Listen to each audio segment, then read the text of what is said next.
Well, good day to you, Gen Xers. Welcome to the GenXTalkin show. I'm Matt Marshall, your co-host, and here to remind us all to keep striving to respond well and recover faster. Here is my other co-host, Wilksie himself, Mr. Ed Wasson. Hello, Ed Wasson, aka Wilksie, reminding you to think positive. And at GenXTalkin, we want to talk about things to help you prepare to respond well and recover faster. Well, Ed, I've got a question for you today. When we say the term Gen Xers, what are we meaning? Does that mean the show is only for Gen Xers?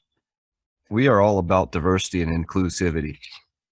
I mean, we chose the title for Gen Xers because we ourselves are Gen Xers. And I think when we were talking about it, we were in agreement that our message was probably going to be best received by like-minded individuals. So we're talking mostly maybe 25 to 50% Gen Xers, but we do actively seek to bridge those generational gaps and even understand and have dialogue with everybody in all walks of life.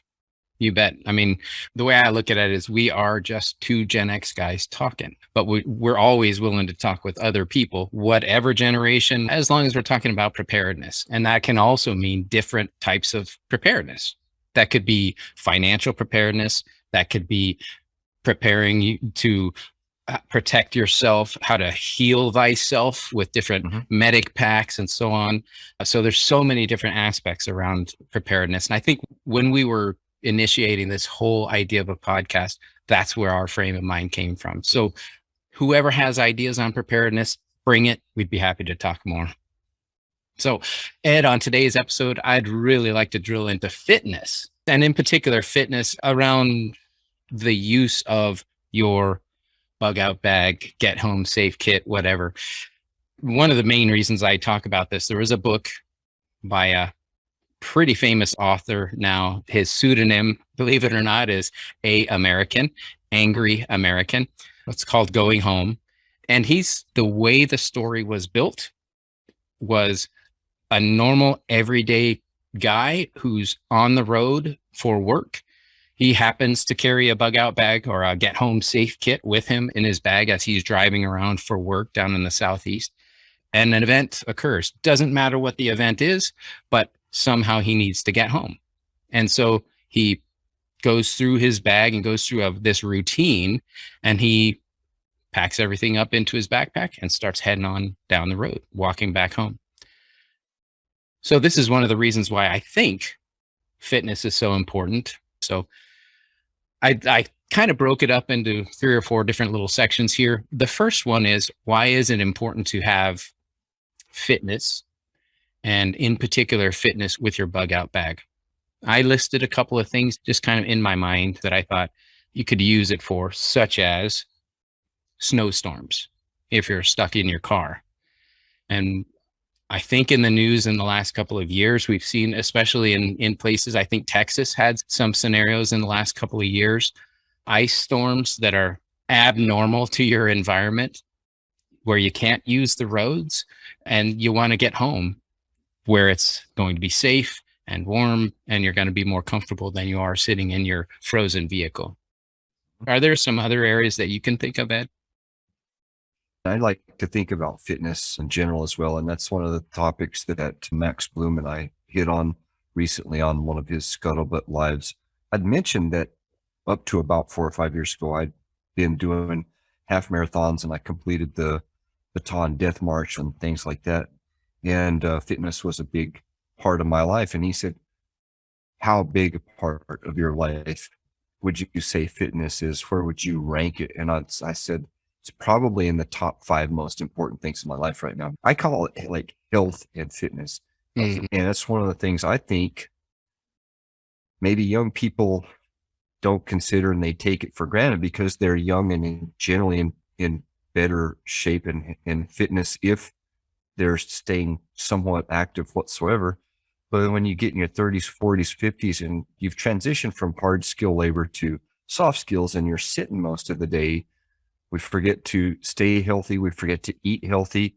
And the next thing you know, we're getting sick more often. Another thing is you mentioned snowstorms. There's been 2 or 3 incidents in the last year or so now. I think one was in the Cincinnati area. There was another one pretty recently, Pittsburgh or something like that. They had snow and fog, and they got this massive pileup. Well, people Yeah. are out there in the freezing cold for hours, and that's a perfect scenario for having your get home safe bag. You should have a blanket in there. You should have a first aid kit in there. And something like that happened in the Dallas Fort Worth area. I think it was about a year ago. Rain and icy snow, stuff like that, and low visibility. And there's like a 150 car pileup on one of the roads between Fort Worth and Dallas. A few deaths, a lot of injuries. They had medevac helicopters going around the clock for over a day. People were stuck there for quite a while, and it was freezing cold. That's a perfect time to be talking about fitness and having a bug out bag. Yeah, if you can envision any of these type of scenarios, snowstorm, ice storm, etc. I was thinking of some other just much more common: flat tire, out of gas. Mhm. Now, granted, in the city on the East Coast, it's probably a little less likely, but out where you're living, any place, west of the Mississippi, you're probably much more likely to be on a deserted road somewhere and you run out of gas, unfortunately, or on those long I-10 or I-40 trips when you're 50 miles from the nearest town, nearest gas station, whatever it might be. Probably less that you would come by these days, but still the possibility of a flat tire or out of gas. First of all, do you know how to change your own flat tire? If not, then you're stuck until the next car comes by. So that's a huge issue.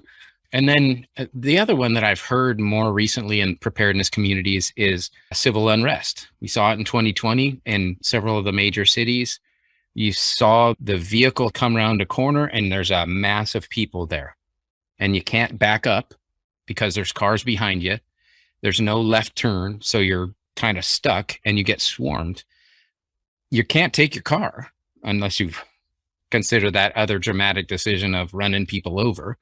But getting away from your vehicle and getting out of the area is probably very difficult. So I see personally, there's several different scenarios where this can happen. And to be prepared, not only with your bug out bag, with your get home safe kit, but also be able to carry that sucker as far as you need to walk, So I think that's important. Yeah, imagine China, for example, is suspected to be pushing out hundreds of millions of migrant workers all over the world, and they form large communities, and for the most part nobody sees them or knows who they are. In a lot of places they're basically working in sweatshops in what the Chinese culture considers 996. That 996 is from 9 a.m. to 9 p.m. at least 6 days a week. These guys are making knockoff Nikes or whatever. Thessalonica, Greece, in a suburb of Milan, Italy, in Barcelona.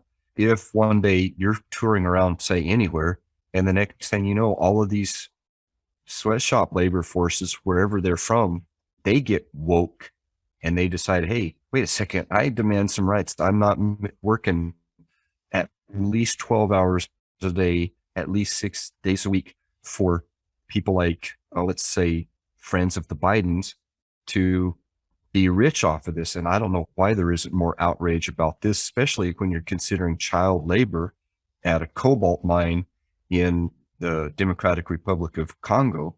I suspect that we're just moments away from possibly having a big wake up moment and having a lot of different large groups come out of the woodwork. And you could be anywhere and say, all of a sudden, where did all these people come from? And you got to go get out and do something because you're going to feel threatened or intimidated. And then when you get out with your go bag, they're probably going to come running at you and say, hey, I made that go bag. Yeah, which, I mean, that also brings up the concept of security and preparedness and security, of course, right? Okay. So let's consider some of the physical and mental preparedness side of things. And this comes back to putting stuff in your bag and in your vehicle that can help you. One is consider or identify vulnerabilities and weaknesses of yourself or your family unit that might be in the vehicle with you or traveling with you in some other way. And initially, it starts with medications and allergies and physical limitations that family members might have. Can I lift 100 pounds? Can I carry 50 pounds on my back for a distance, like a 4 or 5 mile or 6 mile hike type of thing? Do I have strong self-defense? And that's a big one, I think, for a lot of people. They think if I just carry my concealed carry with me, or if I carry this weapon, but if you don't have the experience in self-defense, then are you really going to be able to use those effectively? Whether it's an actual lethal weapon versus a non-lethal, either one of them, you still need to be able to know how to use them. And if you don't have them with you, you need to be able to use your own hands, feet, knees, elbows, etc. So what are your thoughts on those areas? Well, I actually think about that a lot more frequently. Our oldest daughter, her baby daddy, and their kids are our grandkids. So I went ahead and I got them a bug out bag. So we got that out for them because I know Elaine, she's scrappy and she's tough and resilient, and she can get that stroller, put baby Jim in the stroller, throw her diaper nappy bag and her purse or whatever on one shoulder. And then if they're stuck somewhere, let's just say they're driving around somewhere and they end up being 3 to 5 miles from anywhere, I know that Josh can throw this bug out bag on his back and he can carry Jay, and they can walk, if they had to, at least 3 to 5 miles to get to safety. And what's in this bag, whether they wanted to carry it with them or not, especially let's say it's raining or it's cold, there's going to be wet weather gear in here. There's going to be warm weather gear. I've got a utility knife tool for them, a Gerber knife tool for them, and first aid and everything like that. And Elaine's going to have her medical items that she needs. So that gives me peace of mind once I get this put together and I get this to them. My only concern is, does Josh have on good walking shoes, or is he in flip-flops and he wasn't driving and he's just kicking back some drinks? Because that might inhibit him a little bit. But I'm just thinking outside the box. If they're really off the road and they went fishing somewhere or whatever, you never can tell. There's coyotes out there, other things. They're going to have a thing of pepper spray in here. So they're going to have non-lethal stuff in here. I'm not giving them a firearm. If they want to get something like that, that's on them. But I'll have something like pepper spray in there. But 90% of the time, wolves and things like that, or coyotes, is what you find out here. They see you, even if they're in a pack, they usually run the other way. But I had a friend and he got stuck and he tried to hitchhike. He was just outside of Ocala, Florida. And he tried to hitchhike from where he broke down back to Ocala. And a truckload of guys stopped, and instead of picking him up, they beat him up. Ugh. For nothing. Yeah. They didn't steal anything from him or anything else. And it was over literally nothing. Never saw him before. He never saw them before. They saw a stranded motorist. Granted that this is an extremely rare situation, but kids drinking or whatever the situation is, something like that is not outside of the realm of possibilities. I don't know, Ed. I would disagree with you. I guess I have not seen the statistics on it, but we're seeing more and more in the news scenarios. I just saw one a couple of nights ago where a group of kids just started beating up an old lady. Yeah. And when she tried to run away, they chased her down and beat her some more. And you're sitting here going, what goes through a person's mind when that's your best fun that you can have in the day? There was a spat. I don't know if it's still going on. Hopefully it's not, because I know they've caught some of the guys that were doing this. I think it was about 4 or 5 years ago. They were getting their cell phones and they were actually videoing this and actually posting it on YouTube. Yep. They would sneak up behind somebody and sucker punch them and try to knock them out. Yeah, there's another one going on. It's been going on for about 2 or 3 years now. We actually have some banks that we work with in the New York City area. It's common for people to, I think they call them, I mean, I can think of no other term besides slashing.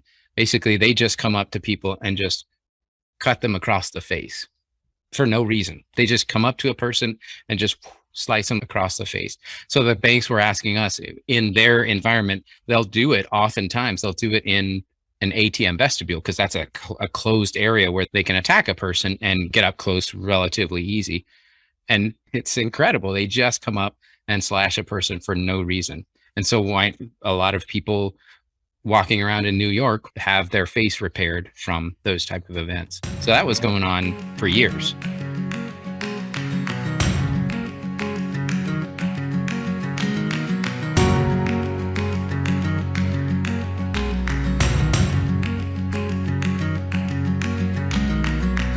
I mentioned the civil unrest type of scenarios. And if you're in the middle of a downtown area, now granted, the dude we saw back in 2020 that got, or multiple people kind of attacked in their vehicle, one of those events was an Uber driver, and he's meant to be downtown moving around, picking people up and so on. So he wasn't just down there ignorantly, but situational awareness is a big part of knowing whether you should or shouldn't go into a specific area, or maybe you should turn around much sooner than you thought you should. But paying attention to news, paying attention to just events that are going on. I think situational awareness is a big part of keeping yourself out of trouble so you don't have to use the get home safe bag and rely so heavily on you. But I mean, like you were going back to your core message here with fitness about it. I think anybody that's into self-reliance and prepping and they have a go bag, I'm hoping that at least a couple of times a month, they're putting 10 or 20 pounds on them and walking 2 to 4 miles. That's actually perfect that you brought that up. It doesn't have to be necessarily with a bug out bag, but what kind of things do you do, Ed, to keep yourself in shape and bring yourself back? Yeah, we've been eating a little bit more salad type stuff to have it a little bit more balanced and have our greens and everything else like that. We typically take a daily vitamin. We've got those emergency type drinks where we have extra vitamin C if we need it. We've been cutting back on Cokes and sugary drinks, and we've pretty much almost completely eliminated fast food, except maybe once a week we'll have spaghetti or something from a local restaurant. It's not really fast food, but it's still not home cooked. In the house, we got a deal on an elliptical. So we've got a cheap elliptical in here, but it actually works and it can work out pretty well. You're moving your arms and you have a little bit of an incline as well. So you can adjust that. We have almost like a Peloton type bike, another deal that we got. So we were able to get a stationary bike that was pretty cheap, and another deal on a water rowing machine. Oh, yeah. That particular rowing machine was going to go out. So we've had it for almost 3 years now. It works freaking great. And then in another small area up against the wall, we have one of the versions of the Bowflex, and we have some free weights. So that's here at the house. And then we're doing a hybrid model at work, and either at work or just out in the community about once a week, I get out, do usually 1 to 2 hour walk. Usually got Scout with me and stuff like that. So I'm either on the treadmill doing something on my legs, got the elliptical bike.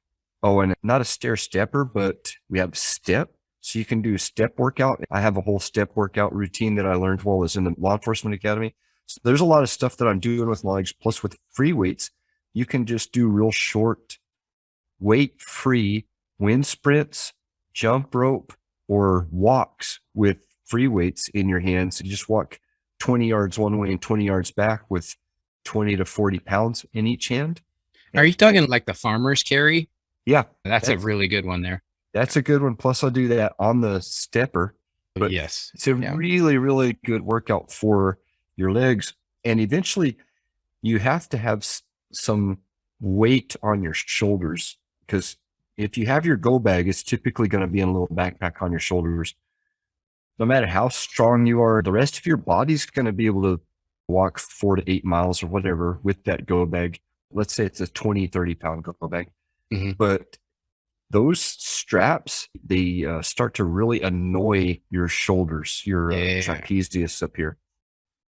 Absolutely. So the only augmented things, now we don't have too many of the equipment that you all have. So that's a great benefit that you all have. We have membership at the Y locally. I'll usually go do a swim, hoping to get back into it. We used to do some triathlons. So I've got this regimen of swim for a half hour, bike for an hour, do sauna for a half hour. That really gives you a lot of cardio workout, muscle building, especially the type of swimming that I do. I'll have the paddles and the pull buoys and the kickboards, things like that. So you can really focus on specific muscles when you're doing that. Mm-hmm. But you brought up a really good point, and that's muscle building. My wife just started going back to the gym for some, I think it's called body sculpt or some like body pump. It's this like HIIT class, high interval. That is a really good class because you don't have to sit there and do like massive, heavy weights.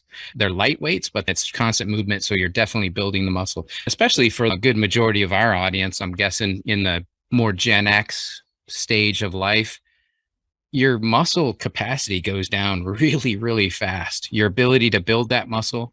And if you lose the muscle, it'll be so much harder for you to recover in situations like if you fall. You don't have the muscle structure to support your skeletal structure, you're going to get more injured or injured a lot faster. For me, fitness had to be part of life, almost a daily regimen. There was a time I was working out almost 7 days a week, and then it was 6. And right now I'm at about 5, but I don't think that there's been more than a week at a time in the last 30 years that I have not had at least 2 or 3 workouts in a week. That's great. The only other thing I noticed in some of your social media posts and things, you and Nisha tend to go hiking a bit with Scout to kind of get him out and about, it seems. But being able to do 3 to 6 miles or something like that, I don't know that you're necessarily carrying much with you, but even just occasionally throwing a backpack on there that has 10, 15 pounds, a gallon of water in one of your camelbacks. That's one of the things that Kristen and I do quite a bit. Almost every day we're out, we walk about 3 to 6 miles. And when we can, we go to a local area where there's some dirt trails. A mountain biking group here kind of built these off trail areas, and just great place to do hilly type of hikes. So those are some of the muscle building and the regular hikes. If you can throw something on your back, to the audience, that's also a great way of adding to your regimen. Yeah, that's what I was going to say. We don't hike. Technically, I'd say it's more of like a walk. I do have the backpack. Nisha's usually not carrying much, but I have a backpack usually with just water and some stuff for Scout in there.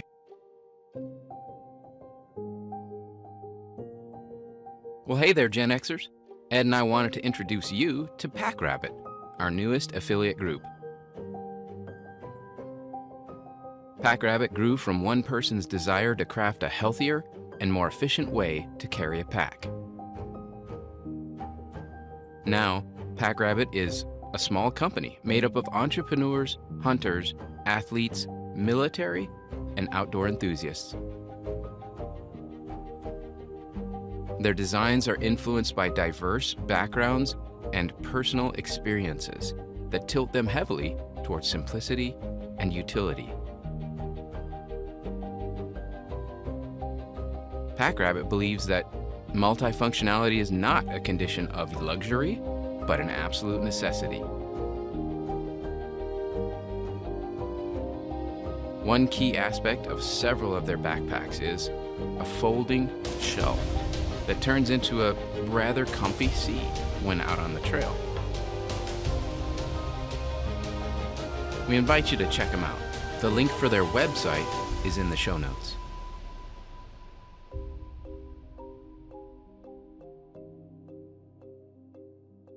So let's talk about one more area before we go into parting shots. There's a lot of content in a Get Home Safe Kit. Is there anything that you do on a regular basis, or do you rely on more your military law enforcement background to think about and become more familiar with the contents of your bug out or get home safe kit.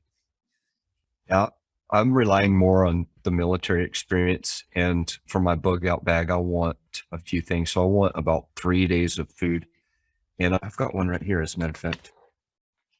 So something like Yeah. this, Yeah. this is going to keep you alive at least three, 4, 5 days. Mm-hmm. So you have a couple of these. Just so people listening can understand, that's the emergency rations from Daytrex. And I always think of Samwise Gamgee, you know, the little leaflet or things he keeps in the leaves. It's an elven bread. And Yeah. I always think of those because those things have, it's something like 3,800 calories for a little 4x2 size cake, you know? Yeah. Yeah. So this is like your Dungeons and Dragons pouch of endless sustenance almost. Remember that? I remember. Yep.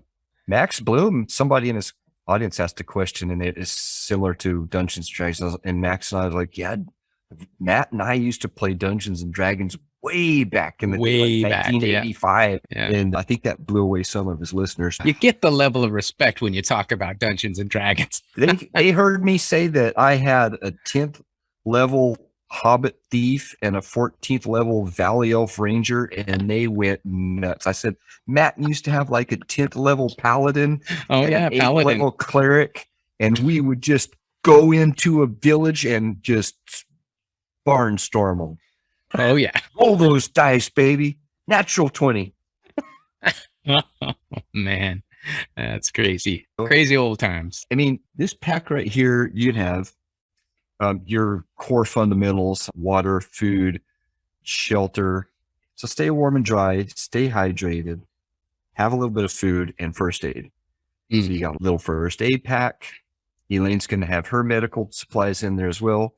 Say you have pets, we've got to have stuff for Scout. So we've got a small pouch of food for him that'll last him at least 3 days. Cat's not going to be with us.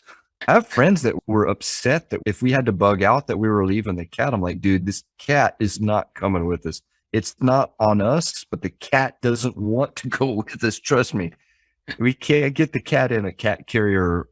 It's like pulling teeth to get her to the veterinary if she ever needs any shots or whatever. So the cat's staying here. Sorry. We've got Scout, but also for like Elaine and Josh, they've got 2 babies with them. So Elaine's going to have her diaper knapsack. She's going to have her baby formula, things like that, diapers, wipes. When you're a parent of babies, they're going to mess up a diaper at least 3 times a day. So you got to have at least 9 diapers, a whole bunch of wipes, maybe some baby powder, maybe some ointment. You're out in the wild, so you're going to need some Neosporin or Benadryl cream or something like that in case you run into something that's irritating your skin.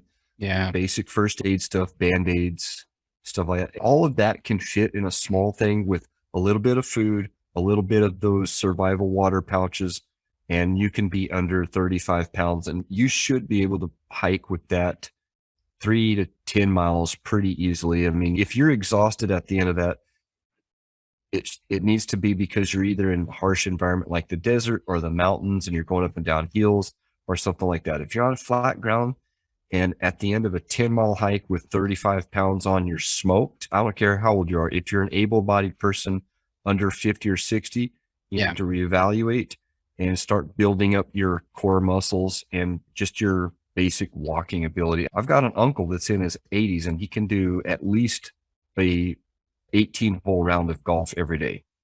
Yeah. So, and that's no slouch of walking. That's a lot of walking and moving around. Even if you have a cart, that's still a lot of walking because you got to get out to the tees, down the fairways, things like that. what do you got in your pack, Matt? Yeah, I thought about a few different things. There's being able to start fires, I think, is a big thing. Now, granted, most of the time, if you're stuck out in the middle of the forest or something like that, which a lot of people don't really think much about, but being able to provide fire provides heat, therefore warmth. It can help you cook things. It can sanitize water for you. There's so much that you can do with fire besides just burn things, just all sorts of different uses.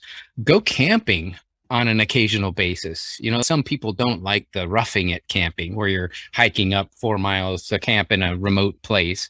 Even if you're just going with your vehicle camping, still try to dig into your pack and use different things in your pack in different ways. Practice on a fire pit if you have a fire pit or a fireplace inside your house. Practice using your water filters. I got one of those Life Straw water filters at one point in time. And I found that it was really, really hard to use the first time.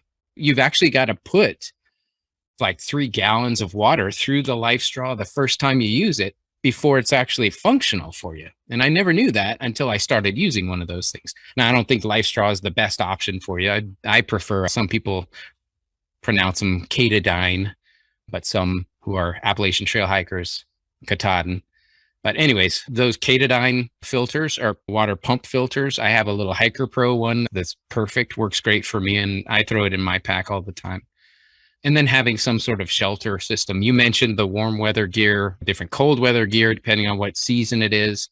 I read recently on another social media post, they use Easter and Halloween as the 2 times that they trade out items in their backpacks. Refresh food items, they trade out clothing for summer or warm weather gear. In October, they trade it out for cold weather gear. And you just pick a day. It doesn't have to be Easter and Halloween, but that just happens to work for them. You make some days that are somewhere around spring and fall. It all comes back to the things we've talked about multiple times, which is the rule of 3s: water, food, shelter.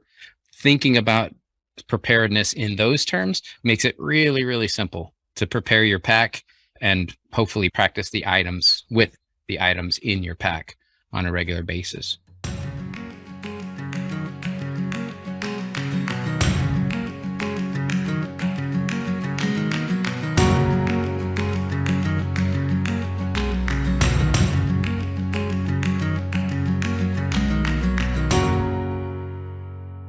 I saw 2 different bags in the last couple of months I've been looking. One had this protective pocket right up against the back. There was padding against your back, but it had Velcro on the inside of it so that you could Velcro your concealed carry inside of that. And it's always in a position that you unzip, reach inside that pack, you have access to your pistol. Yep. So that's one thing that I thought was awesome. And then there's another one that Fieldcraft Survival went through.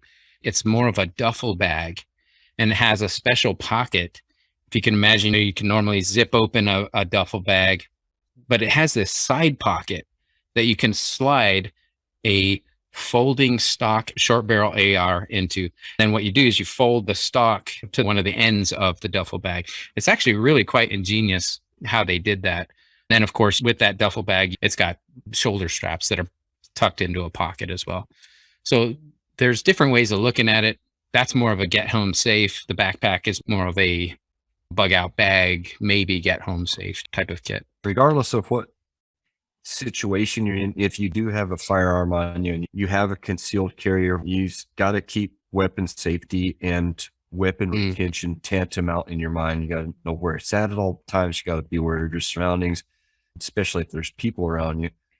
In some ways, I'm okay with open carry, but in other ways, especially for civilians, I think concealed carry is best. And even some off-duty police, there's police officers in some towns where even if you're on duty, you go into the only open restaurant on the graveyard shift or something like that, and it's on another side of town where they don't allow anybody, to include law enforcement on duty, to carry firearms. So there's all kinds of different scenarios out there, and you've got to mentally prepare yourself and tailor your bug out bag, especially if you have any weapons in there, to your particular jurisdiction's legal requirements. That's one of the reasons why it's good to actually include some non-lethal type of weaponry as well, like that First Strike tactical whip or Kubaton, or like you said, the pepper gel, pepper spray type of canisters,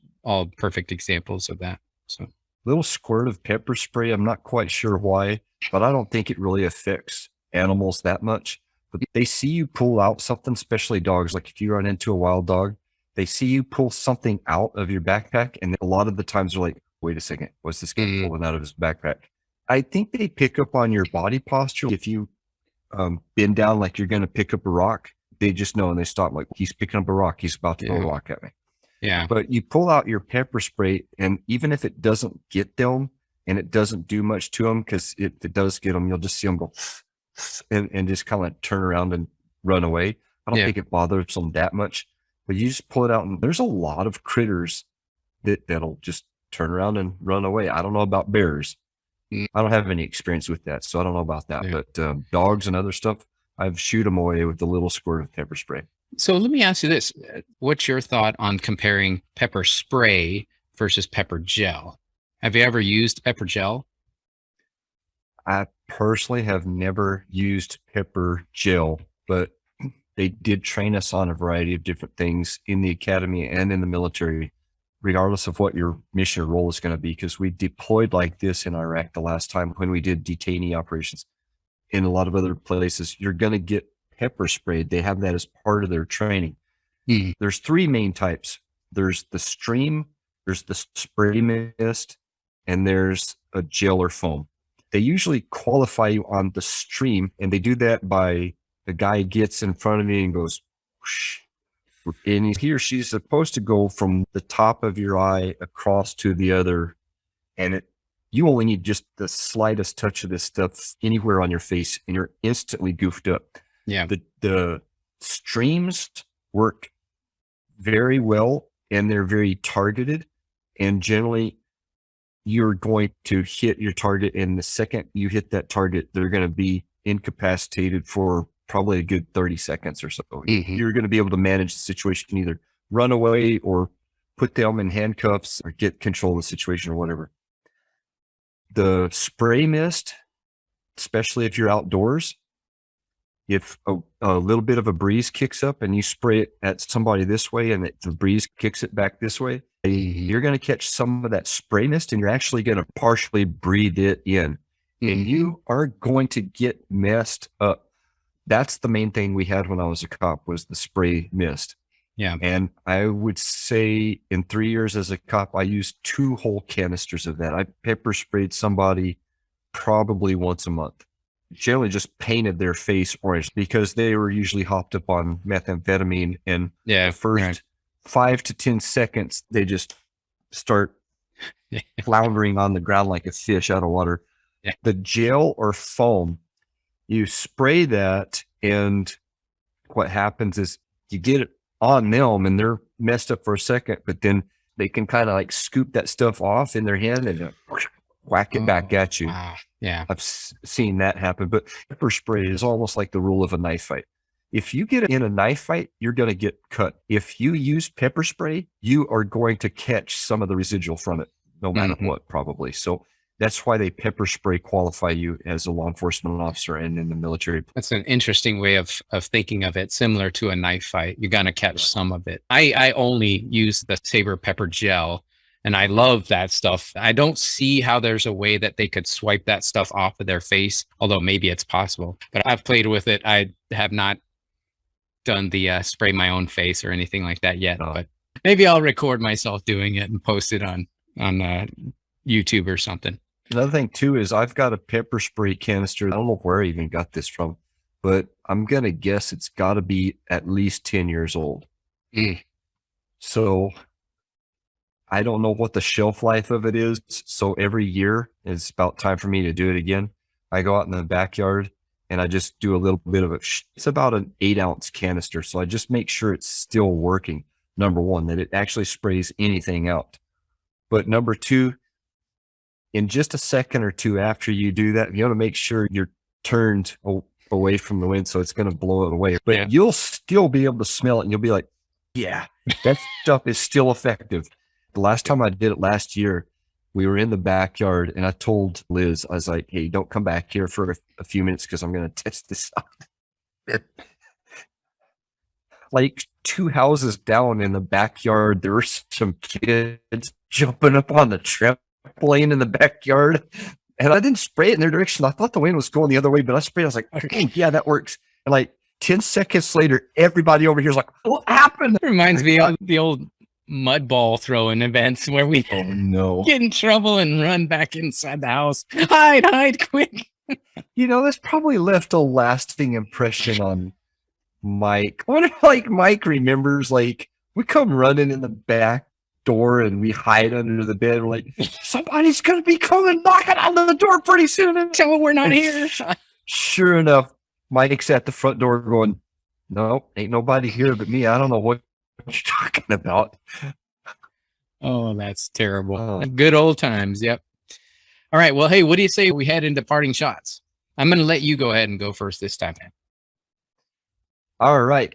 For parting shots, my thoughts are a go bag is essential. It's a key and essential element or ingredient for your overall preparedness. You want this go bag in case you have to bug out, and you want to have it tooled to where it can also be a get home safe bag. Whatever you've got, it can be pretty small. It can be everyday carry. You got to think about things, research things, find out what's best for you, find out what's legal in your jurisdictions, and have what you consider to be the things you mostly need in there. It can be as little as 5 pounds or so of stuff that you can carry in your hand, and it can be 35 pounds of stuff, whatever you can grab and get out right away that can keep you alive for at least 72 to 96 hours. You got a little bit of food in there, a little bit of water or water collection stuff in there. Keep yourself warm and dry, shelter building if you need it, because you may be in your vehicle when you bug out or whatever. First aid in case anybody's hurt. All those little kind of things just in case. I think almost everybody that gets in a car and has to drive any more than 5 miles to and from work, you should have some kind of go bag. And you should have a go bag for your vehicle as well. Your vehicle should be equipped with a flat tire changing equipment, jumper cables, and at least a small tool kit that you can maybe do minor repairs to your vehicle if you need to do that kind of stuff. So those are my parting thoughts: is consider having a go bag, a bug out bag, or a get home safe bag just to carry for everyday carry type purposes for your own personal safety, security, resilience, and preparedness. Absolutely. That's excellent information. So for my parting shot today, I wanted to focus more on the fitness side of things as well, because having the go bag, having a get home safe kit in your vehicle, like you said, it's tantamount to everything. But if you don't know anything about what's in it, and you don't have the physical capability to carry it any type of distance, then it's going to be very difficult for you to make that decision. Am I going to be able to carry this bag with me? Am I going to have the ability to make it any great distance safely? And so fitness, I think, is a big part of what we're trying to get across in the show today. Ed brought up some great points earlier on in the discussion today around the different types of regimen that he follows, different regimen that I follow. Now, it can be your own regimen, but just have something that you do on a regular basis. I think that's important. It has to include muscle building, has to include some cardio. And personally, I think the ability to walk for larger distances, anywhere between 3 and 10 miles, as Ed put it earlier, very, very helpful, because it'll also teach you what sort of shoes you need to keep with you or keep available in a bug out bag. So those are the key points I wanted to get across. Well, Ed, a very cool and useful show, I feel like. I think for our audience as well. Thanks to everyone for joining us today. And if we don't see you, good afternoon, good evening, and good night. This is Matt Marshall signing off. Ed Wasson signing off. Make it a great day, guys. Stay prepared.